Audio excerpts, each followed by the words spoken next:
Perché si ha la lingua bianca? Dunque si vede soprattutto la lingua bianca dal paziente che ha delle pessime abitudini di igiene orale, ovvero non spazzola mai i denti oppure lo fa molto male e deve capire chiaramente che i nostri denti, lo smalto, la dentina sono duri e di conseguenza non c'è un'esfoliazione, non è che c'è un ricambio di cellule, quello che rimane attaccato allo smalto rimane lì, per quello la placca batterica può accumularsi tranquillamente, ora strato dopo strato a un certo punto si trasferisce anche sulla lingua. Ora, la nostra lingua ha un dorso che è fatto di una cosa con delle piccole protuberanze che si possono gonfiare e questo chiaramente a causa di questa placca batterica rimangono intrappolati chiaramente anche resti di cibo, cellule morti, funghi, tutto quello che vuoi e tutto messo insieme è i debris che tinge la lingua di bianco. C'è un coating, si chiama lingual coating, sarebbe la glasa bianca della lingua.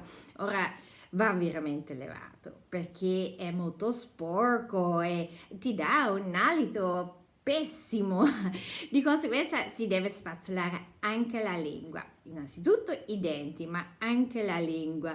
E come facciamo? Perché chiaramente c'è il riflesso, ti viene da rimettere quando metti lo spazzolino sulla lingua. Piano piano devi abituarti perché è un riflesso che si può condizionare, come a mettere i lenti a contatto. E all'inizio ti viene fuori una salivazione molto grossa, e chiaramente una parte di questo debris accumulato, però dopo piano piano ti viene solo la saliva normale e avrai una lingua rosa, perché non deve essere rosso, non deve essere bianca, non deve essere nemmeno nero, deve essere rosa la lingua.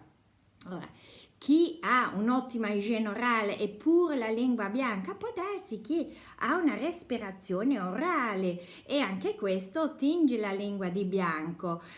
Ci sono persone che usano solo cibi liquidi, magari quando sei ospedalizzato o persone anziane, anche loro hanno la lingua bianca.